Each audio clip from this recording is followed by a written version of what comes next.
Lok Sabha speaker बनते ही पहले भाषण में ओम बिरला ने किया इमरजेंसी का जिक्र। बता दें तो लगातार दूसरी बार लोकसभा स्पीकर बनने के बाद ओम बिरला ने अपने पहले भाषण में 1975 में तत्कालीन पीएम इंदिरा गांधी द्वारा लगाई गई इमरजेंसी को लेकर विपक्ष को संसद में जमकर सुनाया। इतना ही नहीं, उन्होंने कांग्रेस को घेरते हुए सदन में 2 मिनट का मौन भी रखा। इस दौरान सदन में भारी हंगामा देखने को मिला। साथ ही विपक्षी दलों के नेताओं ने नारेबाजी भी की। इसी बीच प्रधानमंत्री नरेंद्र मोदी ने सोशल मीडिया प्लेटफॉर्म एक्स पर स्पीकर ओम बिरला के इमरजेंसी पर दिए बयान पर अपनी प्रतिक्रिया दी। पीएम मोदी ने एक्स पर लिखा, मुझे खुशी है कि लोकसभा अध्यक्ष ने आपातकाल की कड़ी निंदा की, उस दौरान की गई ज्यादतियों को उजागर किया और यह भी बताया कि किस तरह से लोकतंत्र का गला घोटा गया। आपातकाल के समय पीड़ित सभी लोगों के सम्मान में मौन रहना भी एक अद्भुत भाव था। कांग्रेस को निशाना पर लेते हुए उन्होंने आगे लिखा, आपातकाल 50 साल पहले लगाया गया था, लेकिन आज के युवाओं के लिए इसके बारे में जानना महत्वपूर्ण है, क्योंकि यह बात एक उपयुक्त उदाहरण है कि जब संविधान को रौंदा जाता है, जनमत को दबाया जाता है और संस्थाओं को नष्ट किया जाता है तो क्या होता है।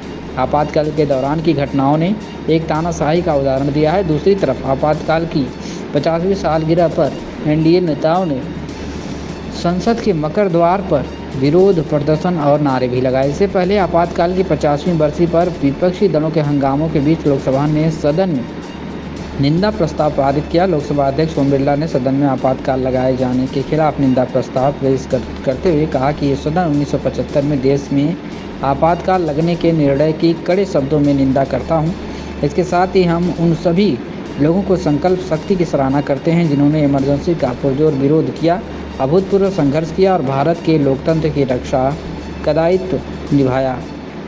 बता दें तो भारत के इतिहास में 25 जून 1975 के दिन हमेशा एक काले अध्याय के रूप में मनाया जाएगा। इसी दिन तत्कालीन प्रधानमंत्री इंदिरा गांधी ने देश में इमरजेंसी लगाई और बाबा साहेब अम्बेडकर द्वारा निर्मित संविधान पर प्रचंड प्रहार किया।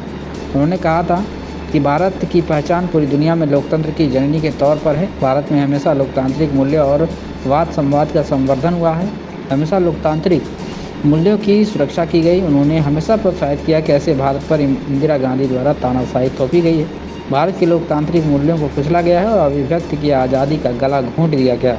इमरजेंसी के दौरान भारत के नागरिकों के अधिकार नष्ट कर दिए गए, भारत से उनकी आज़ादी छीन ली गई। वे दौर था जब विपक्ष के नेताओं को जेलों में बंद कर दिया गया, पूरे देश को जेल खाना बना दिया गया। अब जब की तानाशाही सरकार ने मीडिया पर अनेक पाबंदियां लगा दी थी और न्यायपालिका की स्वायत्तता पर भी अंकुश लगा दिया था। इसके अलावा भी लोकसभा अध्यक्ष ओम बिरला ने इमरजेंसी के दौरान लगाई गई कई पाबंदियों और ज्यादतियों का जिक्र किया। ओम बिरला द्वारा यह प्रस्ताव पेश करने के बाद लोकसभा ने 2 मिनट का मौन रखकर निंदा प्रस्ताव को पारित कर दिया।